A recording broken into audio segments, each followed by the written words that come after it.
সুপ্রিয় দর্শক, আমি মুস্তাফা দানি স্বাগত জানাচ্ছি সম্পাদকীয়তে। আজকের আলোচনার বিষয় প্যাথোলজি, জীবন নিয়ে ব্যবসা।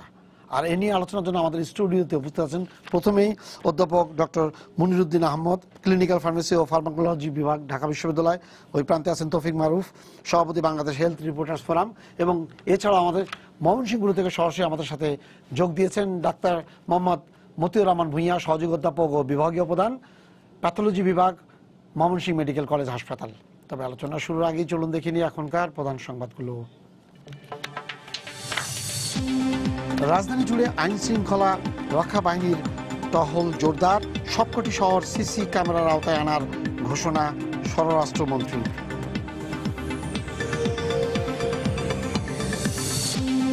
জঙ্গিবাদ সাম্প্রদায়িকতার বিরুদ্ধে কেন্দ্রীয় শহীদ মিনারে প্রতিবাদ সমাবেশ, মশাল মিছিল, শাহবাগে গণজাগরণ মঞ্চের সংহতি সমাবেশ।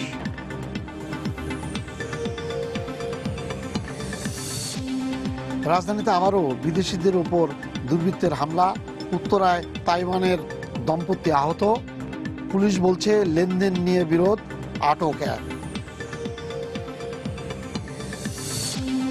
কোনো ষড়যন্ত্র বা ধ্বংসাত্মক কর্মকাণ্ড বাংলাদেশের উন্নয়নকে বাধাগ্রস্ত করতে পারবে না, নেদারল্যান্ডসে প্রবাসী বাংলাদেশিদের সম্বর্ধনায় বললেন প্রধানমন্ত্রী। এবং জিম্বাবুয়ের বিপক্ষে প্রথম ওয়ানডেতে জয়ের ব্যাপারে আত্মবিশ্বাসী মাশরাফি, জয়ের ধারায় ফিরতে মরিয়া সফরকারীরাও। টিকিট কিনতে ক্রিকেট প্রেমীদের দীর্ঘ লাইন।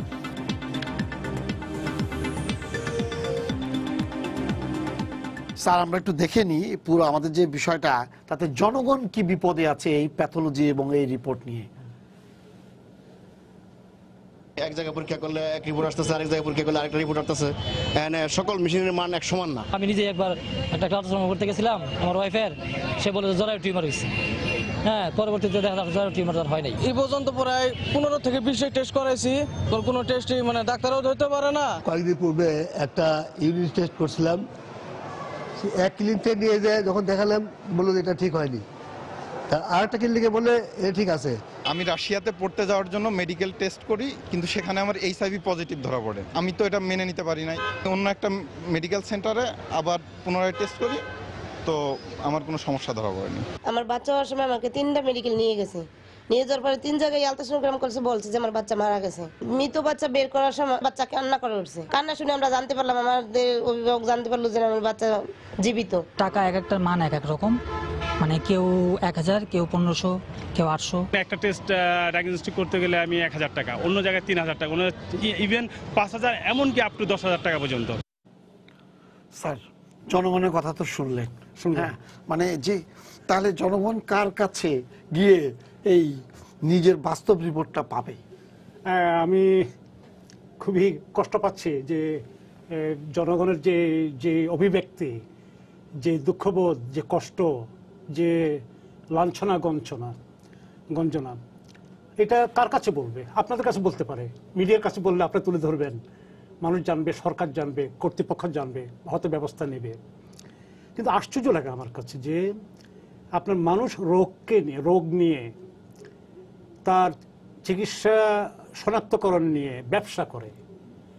যখন মানুষ জীবন মরণ নিয়ে যুদ্ধ করে, বেঁচে থাকার জন্য যুদ্ধ করে, তার পরিবার পরিজন নিয়ে বিপর্যস্ত অবস্থা থাকে, সেই অবস্থায় কিছু কিছু মুনাফালোভী মানুষ নিছক ব্যবসা করার জন্য, টাকা উপার্জনের জন্য দুর্নীতির আশ্রয় নিয়ে মানুষকে ঠকাচ্ছে। এটা হতে পারে না, কোনো সমাজ এটা চলতে পারে না। আমি বিশ্বাস করুন, আমি নিজেও এটা ভুক্তভোগী। আমি দেখেছি যে যেটা এখানে জনগণ যেটা বলেছেন, সেটার অভিব্যক্তি আমার নিজের ভিতরে আছে, আমার অন্তরেও আছে। আমি এগুলো নিয়ে অনেক লেখালেখি করেছি, যে আননেসেসারি ডায়াগনস্টিক টেস্ট নিয়ে আমার অনেকগুলো লেখা আছে। তো সেখানে আমি তুলে ধরতে চেষ্টা করেছি যে এসব কেন হচ্ছে। যেমন আপনি নিজেও জানেন যে আমি একটা কেস জানি যেখানে রোগী গেছেন, অসুস্থ বোধ করছেন, তার লিপিড প্রোফাইল মাপবে। তো সেখানে ওই যেটা বলেছেন যে সেখানে সাইন করা, ডাক্তারের সাইন করা আপনার রিপোর্ট থাকে ব্ল্যাঙ্ক, সেখানে রিপোর্টের মানগুলো লিখে দেবে, কিন্তু সে ডাক্তারকে কেউ জানে না। তো বিকালে বললেন যে বিকালে সব রিপোর্ট নিয়ে যাবেন, নিয়ে আসলো, বলে যে আপনার কোনো অসুখ হয়নি, আপনি সুস্থ আছেন, আপনার লিপিড প্রোফাইল পারফেক্টলি ওকে। কিন্তু সে বিশ্বাস করতে পারে না যে তার শরীরের যে অবস্থা, তার অ্যাটেন্ডেন্টরাও বিশ্বাস করেনি যে তার অবস্থা ভালো ঠিক আছে।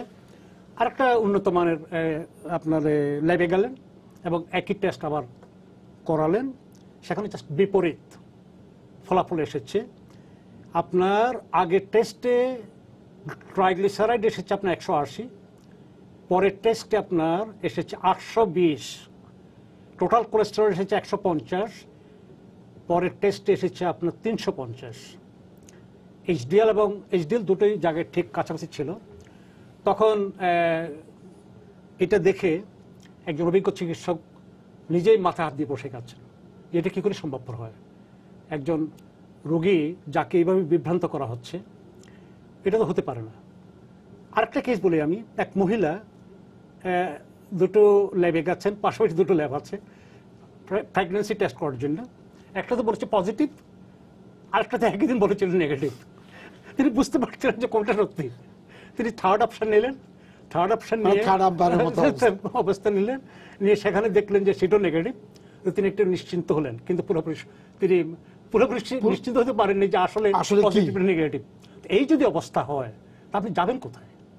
এখন এটা আপনার যে রাস্তার আনাচে কানাচে গ্রামে গঞ্জে যে ডায়াগনস্টিক ল্যাব তৈরি হচ্ছে সেটা নয়।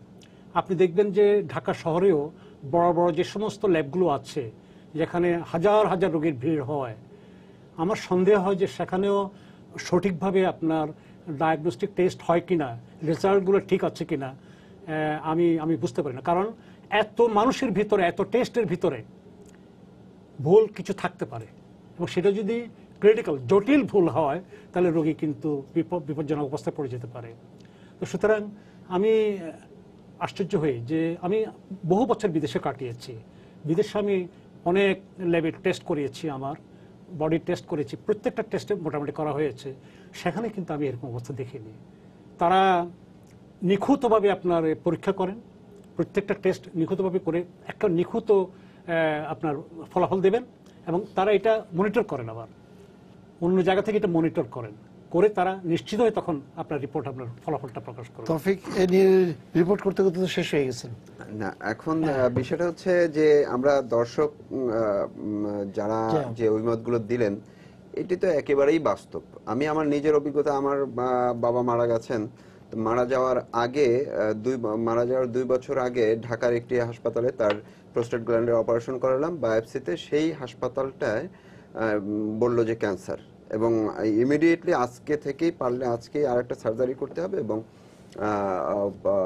কেমোতে চলে যেতে হবে, অর্থাৎ ক্যান্সারের ট্রিটমেন্টে চলে যেতে হবে। দেন আমাদের একটু সন্দেহ হলো, আরেকটু জাস্টিফাইয়ের জন্য আমরা আরেকটি অন্য একটা জায়গায় গিয়ে সেই বায়োপসি স্যাম্পল নিয়ে আমরা সেখানে টেস্ট করালাম। 3 দিন পরে রেজাল্ট আসলো যে না, আসলে ক্যান্সার না।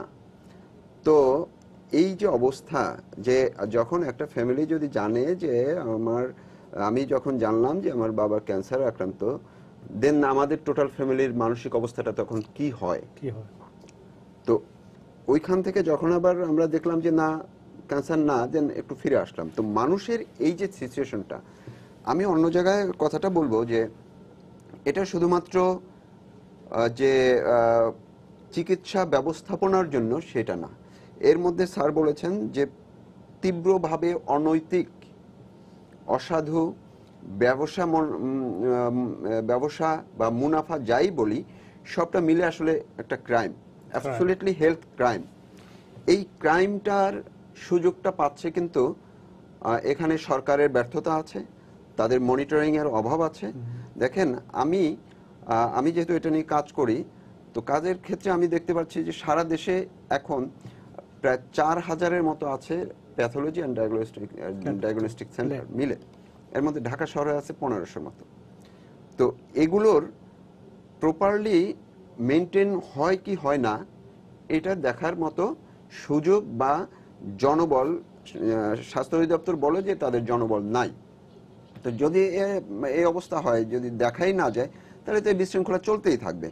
আপনি দেখেন, আরেকটা জায়গায় আমি দায় দিব, এটাও গভর্নমেন্টের দিকে যায়, সেটা হলো যে সরকারি ফ্যাসিলিটিসগুলোতে যদি প্রপারলি এই সুযোগ সুবিধাটা হতো, পাওয়া যেত, তাইলে কিন্তু প্রাইভেট সেক্টরে এই রমরমা ব্যবসাটা চলতে পারতো না, বা মানের জায়গাটা আরেকটু ভালো হতো আশা করি। আপনি দেখেন বাংলাদেশের যে সরকারি যে হাসপাতালগুলো আছে, মেডিকেল কলেজগুলো টার্সিয়ারি লেভেলের যেগুলো আছে, সেগুলোতে মোটামুটি ভালো হয়। কিন্তু এই যে প্রাইভেট প্যাথোলজি আর ডায়াগনস্টিক সেন্টার যেগুলোতে আছে, যারা টেস্ট করেন তারা কিন্তু ওই গভর্নমেন্ট হসপিটালেরই ডাক্তার, কেউ না কেউ। তারা সকালে হয়তো মেডিকেল কলেজ বা হাসপাতালে বসেন, আর দুপুরের কোনো রকম অপেক্ষা করেন কখন দুপুরটা হবে, এরপরই তারা ছুটে যান ওই প্যাথোলজিক্যাল ল্যাবে, প্যাথোলজিতে যান অথবা ডায়াগনস্টিক সেন্টারে যান, ক্লিনিকে যান।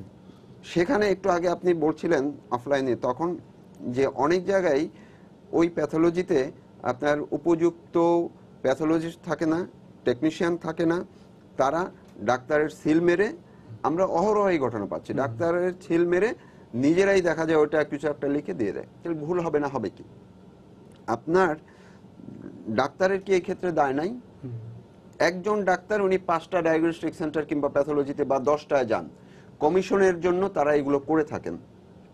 তো যদি আমি জাস্ট কয়েকদিন আগে আমাদের দেশের শ্রদ্ধাভাজন একজন চিকিৎসক, উনি ডক্টর সৈয়দ মোদাসের আলী, যিনি পিএম এর এক্স অ্যাডভাইজার ছিলেন, উনি একটি রাউন্ড টেবিলে বলেছেন যে বাংলাদেশে এখন ডাক্তাররা এত বেশি মাত্রায় কমিশনের প্রতি আকৃষ্ট হন যে নতুন প্রজন্মের ডাক্তাররা তাদেরকে অনুসরণ করছেন। তারা কি আসলে ওই সেবা দিতে আসেন নাকি এই কমিশন চর্চার দিকে আসবেন, এটা তারা বুঝতে পারেন না। বাস্তবিক অর্থে তাই।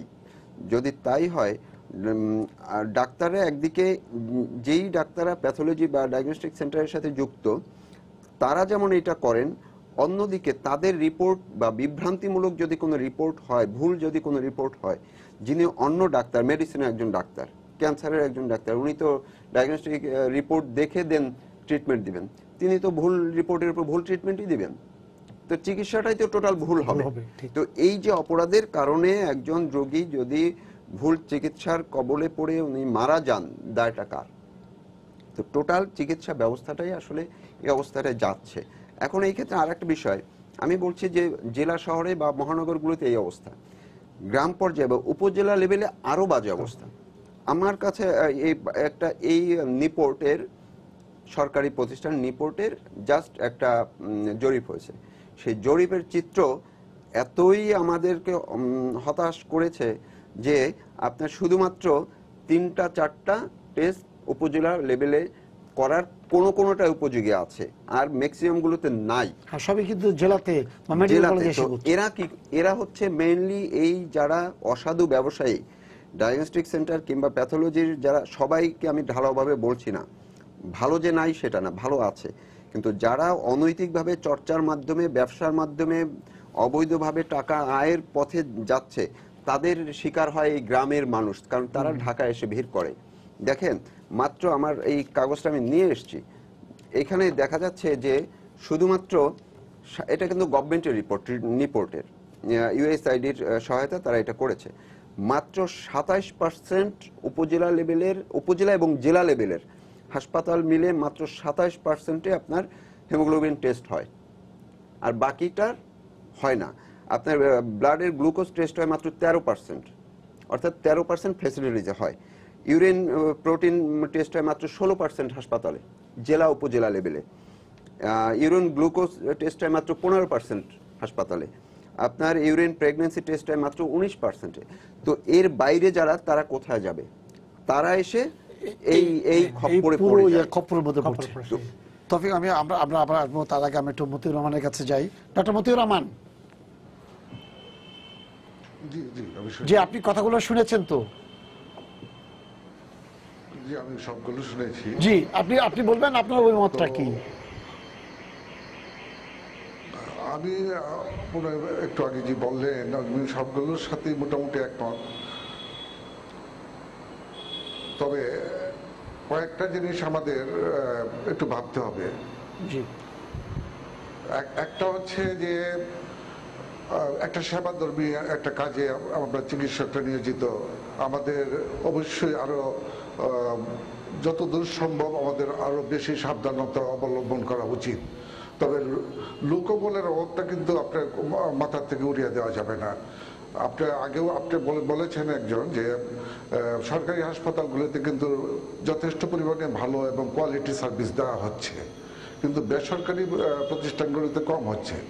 এখন একজন প্যাথোলজিস্ট কি করে 6টা প্যাথোলজিতে কাজ করে সেটা একটা চিন্তার ব্যাপার, 1 নম্বর। 2 নম্বর হচ্ছে যে লোকবলের অভাব তো আছেই, আর সঠিক মনিটরিংটা হচ্ছে না। সঠিক মনিটরিংটা না হওয়ার জন্য আজকে আমরা খুব খারাপ অবস্থায় যাচ্ছি। তো আমার কিছু কিছু যেগুলো আমি যেটা অনুভব করি যে ঢালাওভাবে এটা কিন্তু হচ্ছে না, খুব কম টেস্টের ফ্যালাসিগুলো হচ্ছে। এই যে ফ্যালাসিটা যেটা হচ্ছে আপনি ব্লাড সুগারের ক্ষেত্রে, অথবা আপনি যে বললেন সিরাম কোলেস্টেরলের ক্ষেত্রে, এটা কিন্তু হওয়ার কথা না। এটা যদি একটু মান নিয়ন্ত্রণ করা যায় তাহলে এটা হওয়ার কথা না, আমি যেটা মনে করি। আর একটি কথা হচ্ছে যে কোলেস্টেরল লেভেলটা আপনি হয়তো ভালো বুঝবেন যে যদি ফাস্টিং লেভেলে যদি করিয়ে থাকেন এক জায়গায় 150 পরের জায়গায় 250 আসতে পারে যদি খাওয়ার পর পরই করানো হয়, এইসব ফ্যালাসিগুলো থাকে। তারপরেও আমি বলবো যে আমাদের বেসরকারি যেগুলো প্রতিষ্ঠান আছে সেগুলোতে অনেক ভুল ত্রুটি হচ্ছে। ভুল ত্রুটিগুলি শুধরানোর জন্য দরকার হলো সঠিক মনিটরিং। আমি গ্রাম পর্যায়ের কথা বলবো না, জেলা পর্যায়ের কথা বলি। জেলা পর্যায়ে মনিটরিং করার জন্য সিভিল সার্জন সাহেব আছেন, কিন্তু ওনার সাথে যে দেখার জন্য ওনার উপর এত দায়িত্ব যে সঠিকভাবে উনি দেখতে পারেন না। আমার এখানে ময়মনসিংহ শহরে এখন 69-69 মতো ডায়াগনস্টিক সেন্টার আছে। কি করে সম্ভব ওনার পক্ষে সবগুলো দেখাশোনা করা? আমি যথার্থই বলেছেন এর আগে যে প্যাথোলজির একজনের সিল ব্যবহার করতেছে, একজনের সাইন ব্যবহার করতেছে, এই অনৈতিক কাজগুলো করা হচ্ছে বিভিন্ন ডায়াগনস্টিক সেন্টারে। এগুলো যেন না হয় সেগুলোর জন্য দরকার হলো সঠিকভাবে মনিটরিং এর উপর জোর দেওয়া। এবং এটা হতে পারে একটা সিভিল সার্জন অফিসে একজন মেডিকেল অফিসারকে একজন দায়িত্ব দেওয়া, যিনি প্রতিদিনই একটু ঘুরে দেখবেন, একটু ইন্সপেকশনে যাবেন। অথবা মেডিকেল কলেজের প্যাথোলজি বিভাগের অথবা মাইক্রোবায়োলজি বিভাগের একজনকে দায়িত্ব দেওয়া যেতে পারে যেন সেটা উনি দেখেন।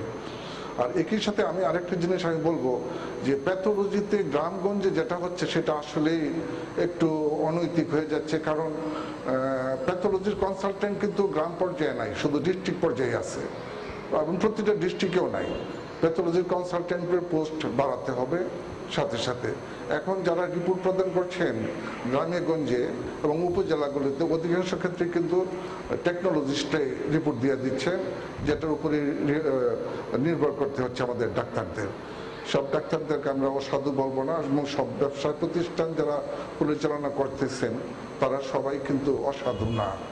তারারও অনেক ঋণ, অনেক ইচ্ছা আছে, তবে অসাধু আছে, অনেক অসাধু আছে, তাদেরকে আমাদের চিহ্নিত করতে হবে।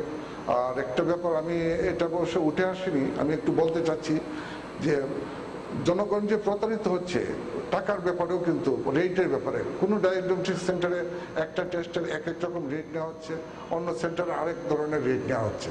এই অসাধু কাজটা কিন্তু করা ঠিক হচ্ছে না, এটাও মনিটরিং করার দায়িত্ব আমাদের। আর সরকারি নিয়ম অনুযায়ী রেজিস্ট্রেশন পাবার আগে রিসিপশনে একটা চার্ট টানানো থাকার কথা, যেটা ভিজিবল, সবাই যেন দেখতে পারে। সেই চার্টটার মধ্যে লেখা থাকবে, যেমন ব্লাড গ্লুকোজ হলো 120 টাকা, ব্লাড সুগারটা 120 টাকা লেখা থাকবে, কিন্তু কোনো অধিকাংশগুলোতে কিন্তু লেখা নাই, তারা কেউই লেখা রাখতেছে না। কোনো জায়গায় ব্লাড সুগার করতে লাগছে হলো 100 টাকা, কোনো জায়গায় 120 টাকা, কোনো জায়গায় 150 টাকা, কতবা 200 টাকা। এটা যে হচ্ছে এটা আসলে কোনো মতেই কাম্য না।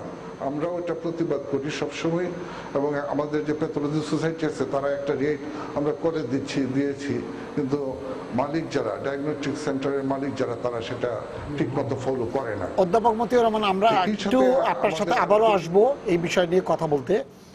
উনি যে কথাগুলো বললেন ওনার বিয়াতে, তো তাতে এখন একটা জিনিস কিন্তু যেটা হচ্ছে, তাহলে স্যার আমাদের আইনটা কি আছে? 1982 সালের পরে আর কোনো নিয়ন্ত্রণের মানে ইয়াটা কোথায়? 82 সালের পরে কোনো আর নিয়ন্ত্রণ করার জন্য যে পদ্ধতিগুলো যে দরকার, যে ইয়ার জন্য সেই জিনিসগুলো হয়নি। তাহলে এত বড় একটা স্বাস্থ্য খাত সেই স্বাস্থ্য খাতে সবচেয়ে বড়, যদি আপনি কারো চিকিৎসা করবেন সবার আগে তো চিকিৎসা করতে হলে আপনার ডায়াগনোস করতে হবে। তো ডায়াগনোসিস যদি না হয় তাহলে ওই রোগী বাঁচবে কি করে? মানে এই জায়গায় সরকারের ঘাটতিটা কোথায়? সরকারের ঘাটতির আগে আমি এটা বলি যে দেখেন, যে বাংলাদেশে যত মানুষ, প্রায় 16.5 কোটি মানুষ, এটা তো একটা বিরাট চাপ আছে না আপনার স্বাস্থ্য খাতে, কেন সব খাতেই তো, শিক্ষা বলেন, স্বাস্থ্য বলেন, অর্থনীতি বলেন, সব ক্ষেত্রে তো একটা বিরাট চাপ আছে। এই চাপ সহ্য করা সরকারের পক্ষে সম্ভবপর নয়, কোনো কর্তৃপক্ষের পক্ষে সম্ভবপর নয়, স্বাস্থ্য মন্ত্রণালয়ের পক্ষে সম্ভবপর নয়, অধিদপ্তরের পক্ষে সম্ভবপর নয়। আপনি যদি 16.5 কোটি লোকের কথা চিন্তা করেন, তার ভিতরে কত কোটি লোক অসুস্থ আছে আপনি চিন্তা করেন। প্রত্যেক রোগের কথা যদি আপনি ধর্তব্যের ভিতরে আনেন, তার ভিতরে কয়েক কোটি লোকে আছে আপনার এক শ্রেণীর রোগে আক্রান্ত, যেমন ডায়াবেটিসে আক্রান্ত যারা আছে। তো সুতরাং এই চাপ যখন দেখে মানুষ যে রোগী আছে, তার চিকিৎসার জন্য ডায়াগনস্টিক টেস্টের দরকার আছে, তার ল্যাবেরও তো দরকার আছে, ল্যাব গড়ে তুলতেছেন, যেখানে সেখানে ব্যাঙ্গের ছাতার মতো আপনার ডায়াগনস্টিক ল্যাব গড়ে উঠছে। ব্যাপারটা হচ্ছে যে একটা ডায়াগনস্টিক ল্যাব গড়ে ওঠার জন্য একটা লাইসেন্সের দরকার হয়, কারণ এটা তো আপনার এটা মুড়ি চানাচুরের দোকান নয় যে আপনি বাড়ি থেকে ভাজি করে আনলেন রাস্তায় বিক্রি করলেন, এটা তা তো নয়। এখানে আপনার রিপোর্টের উপরে একটা রোগীর জীবন মরণ নির্ভর করছে। এই রিপোর্টের উপর ভিত্তি করে আপনাকে চিকিৎসা দেওয়া হবে। সেই রিপোর্ট যদি সঠিক না হয় তাহলে আপনার চিকিৎসা ঠিক হবে না। সুতরাং এই যে মনিটরিং সিস্টেম, আমাদের ডাক্তার সাহেব যে কথাটা বলেছেন আমি অ্যাগ্রি করি, যে চাপ যতই হোক আপনাকে এটা মনিটর করতে হবে। কারণ মনিটর যদি না করেন তাহলে অনিয়ম হবে, দুর্নীতি হবে, ভুল রিপোর্ট আসবে, পয়সা উপার্জন হবে, রোগী ক্ষতিগ্রস্ত হবে। তো সেটা আপনি অ্যালাউ করতে পারেন না। যদি সেটা মনিটর করতে না পারেন তাহলে আপনি ডায়াগনস্টিক ল্যাবের সংখ্যা কমিয়ে দিতে হবে আপনাকে। দরকার হলে একজন রোগী ফেনী থেকে ঢাকা আসবেন, ঢাকা এসে তিনি ট্রিটমেন্ট জন্য ডায়াগনস্টিক টেস্ট করবেন। আপনি ফেনীতে একটা ডায়াগনস্টিক ল্যাব করে দেবেন যেটার কোনো লোকবল নাই, টেকনিশিয়ান নাই, কোনো ডাক্তার নাই, কোনো ফ্যাসিলিটি নাই, যন্ত্রপাতি নাই, সে কি রিপোর্ট আপনাকে দেবে? তো সেটা আপনি অ্যালাউ করবেন কেন? এই ক্ষেত্রে আমার স্পষ্ট কথা, যদি আপনি নিয়ন্ত্রণ করতে না পারেন, মনিটর করতে যদি না পারেন, তাহলে সেটা আপনি বন্ধ করে দেবেন। আপনি যেমন আজকে খবরের কাগজে আমি পড়েছি 4টা হাসপাতালকে গতকাল হয়েছে, 4টা হাসপাতাল একটা ক্লোজে করে দিয়েছেন। আমি এটা অ্যাপ্রিসিয়েট করি, সেখানে স্বাস্থ্য অধিদপ্তর একজন পরিচালক উপস্থিত ছিলেন। এইভাবে আপনারা অভিযান চালান, ডায়াগনস্টিক ল্যাব যতগুলো আছে বাংলাদেশে সবগুলো আপনি দেখেন কোনটার ভিতরে ফ্যাসিলিটি আছে, ডাক্তার আছেন, টেকনিশিয়ান আছেন, অভিজ্ঞ চিকিৎসক আছেন। যদি না থাকে, যন্ত্রপাতি ঠিক মতো না থাকে, আপনি ক্লোজ করে দেন। কিন্তু আপনি মানুষকে তো আপনি এভাবে বিপদের মুখে ঠেলে দিতে পারেন না। তৌফিক, এখানে যেটা আছে যে 82 সালের পর থেকে যে নিয়ম কানুন যেটা বললো যে এক একজনের কাছ থেকে এক এক রিপোর্ট দিচ্ছে, কেন সরকার এই জিনিসটা নির্ধারণ করে দিতে পারে না? সমস্যাটা কোথায়? সমস্যাটা হচ্ছে এটা একটা চক্রের মধ্যে আছে। সরকার যে গত এই কয়েকবারেই উদ্যোগ নিয়েছিল যে নতুন করে একটা এই যে কি ফি কি ধরনের হবে এইটা একটা নীতিমালা করবে এবং নির্ধারণ করে দিবে একদম স্পেসিফিক কোনটার জন্য কোনটা, কোন আইটেমের জন্য কোনটা, কিন্তু সেটার করা সম্ভব হয় না, করতে পারে না। আমরা যদি একটু ওই যে একটা প্রচলিত কথা আছে যে কালো হাতের থাবা, এই থাবার কারণে আর এটা হয় না, আটকে যায়, কোথায় যেন এসে আটকে যায়। এর আগে দুইজন ডিজি হেলথের দুইজন ডিজি তিনি খুব করে চেষ্টা করেছিলেন, কিন্তু দুইজনই চলে গেছেন, এটা আর হয়নি। এখন যারা আছেন তারাও শুনছি যে চেষ্টা করছেন, আমি আশা করি যে হবে। যদি হয়, এখন হলে হবে কি না, কিন্তু তৌফিক 82 সাল থেকে কত বছর পার হয়ে গেছে বলেন? এত বছরের মধ্যে আপনি বলছেন ডিজি গেছে, যাচ্ছে, আসছে, বাস ভাড়া নিয়ে আমরা মারামারি করছি, নির্ধারণ তো একটা হচ্ছে, তেলের দাম আমি ঠিক করছি, গ্যাসের দাম করছি, আমি মানি না মানি ওইটা তো একটা পরের জিনিস, বা আমার উপরে বাড়তি আসছে কিনা সব ঠিক আছে। আর এই সেক্টরটাকে জীবন নিয়ে যেখানে খেলা, পুরো সেক্টরটাকে আপনি ওপেন করে রেখে দিয়েছেন।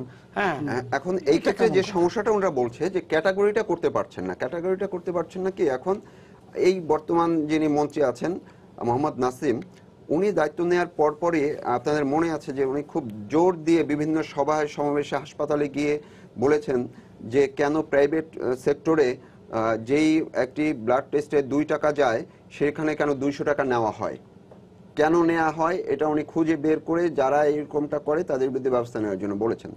সমস্যাটা দাঁড়াচ্ছে অন্য জায়গায়। ক্যাটাগরি মনে করেন মোহাম্মদপুরের অলিগলিতে একটা ছোট্ট গলির মধ্যে যে একটা ডায়াগনস্টিক সেন্টার কিংবা প্যাথোলজি সেন্টার, ওইটার যে ফি হবে আর অ্যাপোলো, ইউনাইটেড কিংবা স্কোয়ার তাদের কি এক হবে কি হবে না, এই জায়গাটা দ্বন্দ্ব আছে। ক্যাটাগরি যদি আগে করা যায় যে কোন লেভেলের জন্য, এখন আমরা কথায় কথায় বলি 5 স্টার হসপিটাল, 5 স্টার হসপিটালে আপনি এক্স রে করতে যাবেন কিংবা ওই প্যাথোলজির যে ব্লাড টেস্ট, ইউরিন টেস্ট করতে যাবেন, সেটার যে ফি রাখবে আপনার ওই রাস্তার পাশে, সেটা কি এক হবে কিনা, অবকাঠামোগত কিছু ব্যাপার আছে। এইগুলো আসলে সুরাহা করতে পারছে না। সুরাহা করতে পারছে না এর কারণ আছে যে অজুহাত দেওয়া হয় জনবলের।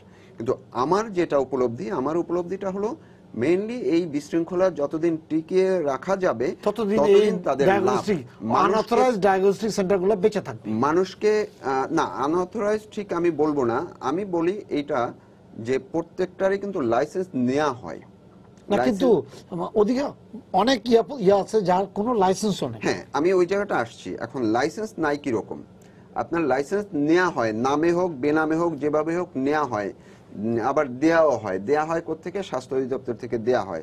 দেওয়ার পরে দেখা যায় যে সেটার প্রপারলি যেই হয়তো ওই আপনার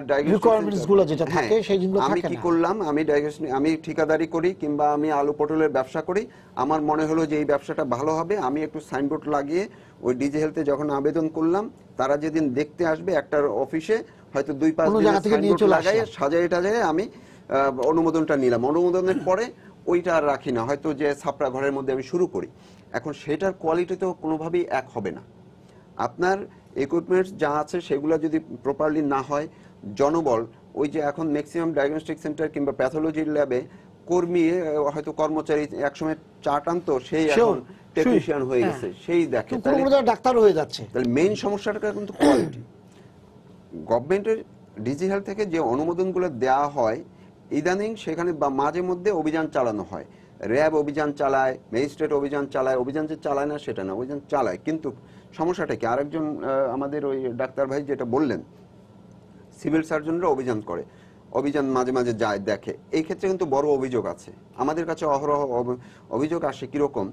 জেলা পর্যায়ে সিভিল সার্জনরা বিশেষ করে ওই যে ধরেন সড়কে যেমন একটু ট্রাফিকদের নিয়ন্ত্রণটা ঈদের আগে একটু বেশি হয়, দেখবেন ঈদে 2 ঈদের আগে বা বিশেষ বিশেষ মৌসুমে এই সিভিল সার্জনদের অভিযানগুলো ওইরকমটা অনেকটা হয়, এবং কিছুদিন পরে দেখা যায় আবার সেটা থাকে না। হয়তো আজকে গিয়ে জেলা পর্যায়ে আজকে সিভিল সার্জন গিয়ে একটা ডায়াগনস্টিক সেন্টারে বা প্যাথোলজিতে তালা মেরে আসলো, এইটার আবার শোনা যায়, অভিযোগ আমরা পাই যে যখন একটু খামটাম চলে যায়, এরপরে 2-4-5 দিন পরে আবার ওটা ঠিকই খুলে যায়।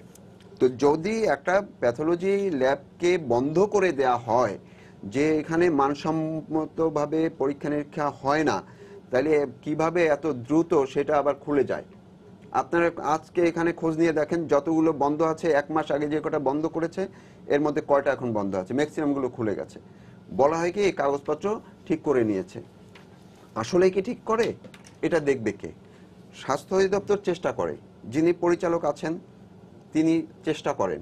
এখন ওনার পক্ষে তো ওই যে সবগুলো তো ওনার হ্যান্ডস যেগুলো আছে, সিভিল সার্জন বা অন্যান্য যারা আছে, তারা যদি সততার জায়গা থেকে সবাই, আমি সব মানে ঢালাওভাবে সবাইকে দায়ী করতে চাই না, কিন্তু যারা সৎ আছেন ভালো, কিন্তু যারা এই যে ওই খাম্পে আবার দরজা খুলে দেন, গিয়ে সকালে তালা মেরে আসেন, বিকালে বা পরদিন খুলে দেন, এই প্রবণতা যদি বন্ধ না করা যায়, আমি স্বাস্থ্যমন্ত্রী বলি কিংবা ডিজি হেলথে যারাই আছেন, এটা দিয়ে তো হবে না। আপনার পাশাপাশি আরেকটি জায়গা আছে যে টাকা কে কত দিল, এটা কিন্তু টিআইবি গত বছর না তার আগের বছর একটা প্রতিবেদন দিয়েছিল, সেইখানে কিন্তু পরিষ্কারভাবে আরো অনেক চিত্র ডিটেইলস ছিল, উঠে এসছে। তো করাপশনটা হচ্ছে সব জায়গায় হচ্ছে। এই করাপশনটা বন্ধের জন্য যারা গ্রহীতা, সেবা যারা গ্রহীতা অর্থাৎ রোগী, তাদেরকেও সচেতন হতে হবে। আমরা এলাকায় এলাকায় যদি মানুষ এই ক্রাইমে, আমি এটাকে আবারও বলছি, ইটস এ হেলথ ক্রাইম, এটার বিরুদ্ধে যদি রুখে না দাঁড়ানো না যায়, কারণ অন্য সেবা আর এই সেবা কিন্তু আলাদা। ডাক্তার সাহেব যেটা বললেন, আমরা কোন অবস্থাতেই ঢালাওভাবে কথা বলতে চাই না, কিন্তু সেবার নামে যারা ব্যবসা করবেন, তাদের সেই ব্যবসার মধ্যে যদি অসততা থাকে, এই মানুষের জীবন নিয়ে অসততা, এটা মেনে নেওয়া যাবে না, এটা কোনোভাবেই মেনে নেওয়া যাবে না। এই জায়গাটায় মন্ত্রণালয়ের দায় আছে, স্বাস্থ্য অধিদপ্তরের দায় আছে, আমাদের দায় আছে, সমাজের প্রতিটা মানুষের সেবা গ্রহীতাদের দায় আছে। যার যার অবস্থান থেকে যদি এগুলো প্রতিহত করা যায়, প্রতিবাদ করা যায়, যেখানেই দেখব যে একটি প্যাথোলজিতে এরকম অন্যায় হচ্ছে, এলাকার লোকজন যদি সেটা রুখে দাঁড়ায়, তাইলে কিন্তু ওটা আর চালু করতে পারে না। আমরা শেষ পর্যায়ে আছি, আমরা দেখি একটু ময়মনসিংহে ডাক্তার মতিউর রহমান। হ্যাঁ, আপনি বলেন যে এখন আমাদের এখান থেকে যে কথাগুলো বেরিয়ে আসলো, যে কথাগুলো বললো, যে তার মানে হলো যে আপনি বলছেন যে আপনাদের ওখানে পর্যাপ্ত দেখভালের লোক থাকে না জেলাতে, বা সিভিল সার্জনের ইয়া থাকে, কিন্তু যদি শস্যায় ভূত থাকে তাহলে কি হবে? আমার মনে হয় না সরিষায় ভূত আছে, কয়েকটা ডিস্ট্রিক্টে থাকতে পারে, কিন্তু অনেক ডিস্ট্রিক্টই নেই। অনেক ডিস্ট্রিক্টের সিভিল সার্জন অনেক সৎ, খাম চলে যায় না। কিন্তু সিভিল সার্জন একার পক্ষে থানাগুলিকেও কিন্তু তার দেখতে হয়, এতগুলি পক্ষে দেখা তার পক্ষে সম্ভব হয় না। তাকে অবশ্যই আমাদের লোকবল দিয়ে সাহায্য করতে হবে, 1 নম্বর কথা। 2 নম্বর কথা হচ্ছে, যারা এখন টাকা হচ্ছে, যাদের কাছে টাকা আছে, প্রায় সবাই কিন্তু মেডিকেল সেক্টরে টাকা বিনিয়োগ করতেছে। এই যে টাকাটা ওনারা বিনিয়োগ করতেছেন, টাকাটা উঠানোর জন্যই তো বিনিয়োগ করতেছেন। আমাদের তাদের প্রতি লক্ষ্য রাখতে হবে। বড় বড় ডায়াগনস্টিক সেন্টারগুলো কিন্তু দুর্নীতি আরো বেশি করতেছে। আমি বলি, একজন যে বললেন যে 2 টাকা বা 5 টাকা দিয়ে রিয়েজেন্ট লাগে, রাস্তার পাশের যে ডায়াগনস্টিক সেন্টার, বড় ডায়াগনস্টিক সেন্টার যেখানে আরামদায়ক এসি আছে বা অনেক সুযোগ সুবিধা আছে, তাদের তো আরো কম দামে দেওয়ার কথা, কারণ সেখানে অনেক বেশি কাজ হয়। যত বেশি কাজ হবে তত, আমরা একজন প্যাথোলজিস্ট হিসেবে বলতে পারি, তত কম দামে দেওয়া সম্ভব। কিন্তু বড় প্যাথোলজি সেন্টারগুলোতেই দুর্নীতি বেশি হচ্ছে। ছোটগুলো তো হচ্ছে, তারা তো ছোটগুলো তো সরাসরি প্রতারণা করছে জনসাধারণের সাথে। এই প্রতারণার জায়গাটা বন্ধ করতে হবে। ছোট ল্যাবগুলোকে যেরকম দেখতে হবে, বড় ল্যাবগুলো বিশেষ করে যারা একদম প্রতিষ্ঠিত এই লাইনে, তাদেরকেও আমাদের কঠোরভাবে দমন করতে হবে। এছাড়া জনগণের সাথে প্রতারণার জায়গাটা বন্ধ করা যাবে না। আমার মনে হয় যে এখন সময় এসেছে যে কোনোভাবেই হোক আমাদের লোকবল, আমাদের ডিজি স্যারের সাথে আমরা আবেদন করব যত দ্রুত সম্ভব লোকবল। একজন মেডিকেল অফিসার দেওয়া কিন্তু কোনো ব্যাপার না, একজন ডিস্ট্রিক্টে যিনি শুধু কোঅর্ডিনেট করবে যে এই ল্যাবে কাজ হচ্ছে, ওই ল্যাবে কাজ হচ্ছে না।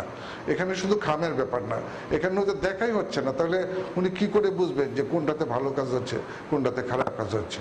দেখাই তো হচ্ছে না। আর আমি যে বললাম, ওই ব্যাপারটা কিন্তু একটা ইম্পর্টেন্ট ব্যাপার। সরাসরি বড় অক্ষরে লেখা থাকতে হবে যে ইউরিন আরই বা ইউরিন প্রেগনেন্সি টেস্টের জন্য আমি 100 টাকা নিচ্ছি। কেন এক জায়গায় 100 টাকা, কেন 200 টাকা? কোনো জায়গায় প্রতারণা করে আরো বেশি টাকা নেওয়া হচ্ছে। এগুলো তো ঠিক না। আসলে এই জায়গাগুলো আসলে মার্ক করতে হবে, একদম রিসিপশনের মাঝে টানানো থাকবে রেট চার্ট, যে ইউরিন ফর আরই হচ্ছে 100 টাকা, ব্লাড গ্লুকোজ 150 টাকা, বা এরকম বলছি আর কি, যে এরকম ভাবে লেখা থাকা উচিত। তাহলে অনেকে আমরাকে ধরতে পারবো। টাকাও বেশি না হচ্ছে, সঠিক ভাবে রোগ নির্ণয় করা হচ্ছে না। এই জিনিসগুলোর উপর যদি জোর দিই, তাহলে স্বাভাবিকভাবে আমাদের যে অনাস্থার জায়গা আমরা আসছি, এই অনাস্থার জায়গা থেকে আমরা খুব সহজেই পরিত্রাণ পাবো বলে আমি মনে করি। ঠিক আছে, তো আমরা শেষ পর্যায়ে আছি ডাক্তার। হ্যাঁ, এখন আমাকে একটু, মানে আমরা শেষ পর্যায়ে একদম শেষ ইয়েতে, আমাকে একটু বলেন তাহলে সরকারের এখন যে অবস্থা, তাতে সরকার কি করতে পারে? আমি তার আগে আরেকটা কথা বলতে চাই। এই মানুষগুলো যে ঠকছে, যে এত ডায়াগনস্টিক টেস্ট করছে, কেন করছে? কোনো রোগীতে নিজেদের ডায়াগনস্টিক টেস্ট করার জন্য তো লেবে যায় না, কেউ তো পরামর্শ দেন তো নাকি? চিকিৎসক, সেই যেখানকার চিকিৎসক, গ্রামের চিকিৎসক, শহরের হোক, যেখানকারই হোক, তারা পরামর্শ দেন যে এই টেস্টগুলো করে আনেন। তারা যদি বিবেকবান হন, তারা যদি মনে করেন যে এই টেস্টগুলো জরুরি, এই টেস্টগুলো জরুরি নয়, তাহলে তো রোগী অনেক ক্ষেত্রে বেঁচে যেতে পারেন। যেগুলো অত্যন্ত প্রয়োজনীয়, যেমন একজন ক্যান্সার পেশেন্টের কথা আপনি চিন্তা করুন, যদি প্রিলিমিনারি স্ক্রিনিং দিয়ে ধরা পড়ে যে তার লাম্প বা টিউমার আছে, তাহলে তার পরবর্তী স্টেপ আপনি ম্যামোগ্রাম করতে হবে, বা আরো বায়োপসি করতে হবে, হরমোন টেস্ট করতে হবে, আরো অসংখ্য টেস্ট আছে। এগুলো এসেনশিয়াল। এগুলো না হলে আপনি ক্যান্সার ট্রিটমেন্ট করতে পারবেন না। এখানে অ্যাভয়েড করার কোনো উপায় নেই। কিন্তু আপনার গলায় ব্যথা হয়েছে, আপনি ইউরিন টেস্ট করার তো জাস্টিফিকেশন নেই। কিন্তু হচ্ছে এটা হচ্ছে লিখে দেয়। কাশি হচ্ছে, আপনার সব রকম টেস্ট, বিভিন্ন ব্র্যান্ডের ওষুধ লিখে দিচ্ছে, আপনার প্রায় 30 রকমের টেস্টের বিভিন্ন ব্র্যান্ডের ওষুধ লিখে দিচ্ছে। আপনি যেটাতে খেতে অভ্যস্ত সেটা না, ওনাকে যেটাতে কমিশন দিয়েছে ওটা লিখে দিচ্ছে। এবং তিনি আরো বলছেন যে টেস্টগুলো করতে হবে এবং নির্দিষ্ট জায়গাতে করবেন, অন্য জায়গার রিপোর্ট আমি গ্রহণ করব না। তাহলে ওই রোগীটা ওই টেস্টগুলো না করলে তো তার উপায় নেই, ওই ডাক্তার কাছে তিনি তার যেতে পারেন না, তাহলে তাকে বাধ্য হয়ে ডায়াগনস্টিক টেস্টের স্বর্ণাপন্ন হতে হচ্ছে। আজকে আপনি দেখেন ঢাকাতে যে সমস্ত বড় বড় ডায়াগনস্টিক ল্যাবরেটরিগুলো আছে, সেগুলো হাজার হাজার পেশেন্ট কোথেকে আসছে, ডাক্তারদের সুপারিশ থেকে। সুতরাং আপনি সরকারের কাছে যাওয়ার আগে আমি মনে করি যে ডাক্তারদেরকে আগে চিন্তা করতে হবে যে আমি যে টেস্টগুলোর কথা বলছি সেগুলো আদৌ প্রয়োজন আছে কিনা। আমি একটা রিপোর্টের কথা জানি, যে রিপোর্টে বলা হয়েছে যে সমস্ত ডায়াগনস্টিক টেস্ট করতে দেওয়া হয় তার 2/3 কোনো প্রয়োজন নেই। আমরা শেষ পর্যায়ে যদি একদম আমরা ইয়াতে বলি তাহলে জিনিসটা আমরা কি বলবো? জিনিসটা হচ্ছে এটা যে এই ভাই যে জিনিসটা বললেন এটাই ঠিক। আপনার ব্যয়টা মানুষের কাছ থেকে যে ফিটা নেওয়া হয় এটা কমানো খুবই সহজ। কারণটা হচ্ছে প্যাথোলজিতে আমরা যখন আলাপ করি ওনাদের সাথে যে আপনারা কেন বেশি টাকা নেন, ওনারা বলে ডাক্তার সাহেবদের এই কোথাও 50%, কোথাও 40%, কোথাও 25% কমিশন দিতেই হয়। বলে ওনারা যদি কমিশন না নেন তাহলে ওইটা আমরা পেশেন্টদের কাছ থেকে কমায় রাখতে পারি। তো ডাক্তারদের মোদ্দা কথাটা হচ্ছে ডাক্তার সাহেবদের প্রতি শ্রদ্ধা জানিয়ে বলছি, ওনারা যদি একটু কমিশনের দিক থেকে নজরটা যদি একটু সরিয়ে আনেন এই সুফলটা কিন্তু মানুষ পাবে। তবে এইটাকে অবশ্যই গভর্নমেন্টের মনিটরিং এর জায়গাটা যদি জোরদার করা যায় তাহলে কিন্তু এটা অনেক সহজ হয়ে যাবে। আরেকটা জিনিস হচ্ছে যেটা যে এই যে এতগুলো টেস্ট দেয়, 8টা 10টা যে টেস্ট দেয়, এই প্রবণতা কিন্তু পার্শ্ববর্তী দেশগুলোতেও নাই। তারা হয়তো 1টা 2টা টেস্ট দেয়, কিন্তু আমাদের দেশে এটা ঢালাওভাবে টেস্ট দেয়, কমিশনের লোভে টেস্টটা দেয়। বলা হয়ে থাকে যতগুলো টেস্ট দিবে অতগুলোর জন্য আলাদা আলাদা কমিশন পাবে। আমি শ্রদ্ধা জানিয়ে বলি আবারও, এই কমিশন বাণিজ্য যদি কমানো না যায়, মানুষ প্যাথোলজি বা ডায়াগনস্টিক সেন্টারের সেবা থেকে আসলে প্রতারিত হতেই থাকবে, অর্থ ব্যয় তাদের হতেই থাকবে। আপনাদের ধন্যবাদ, স্টুডিও দেশের জন্য সময় শেষ হয়ে গেছে। পাশাপাশি ডাক্তার মতিউর রহমানকেও ধন্যবাদ দিচ্ছি, ময়মনসিংহ থেকে তিনি আমাদের সাথে যোগ দিয়েছিলেন। সবাইকে শুভেচ্ছা জানিয়ে শেষ করছি আজকে সম্পাদকীয়। আগামীকাল আবারও দেখা হবে রাত 10টায়, দেখার আমন্ত্রণ রইল। শুভরাত্রি।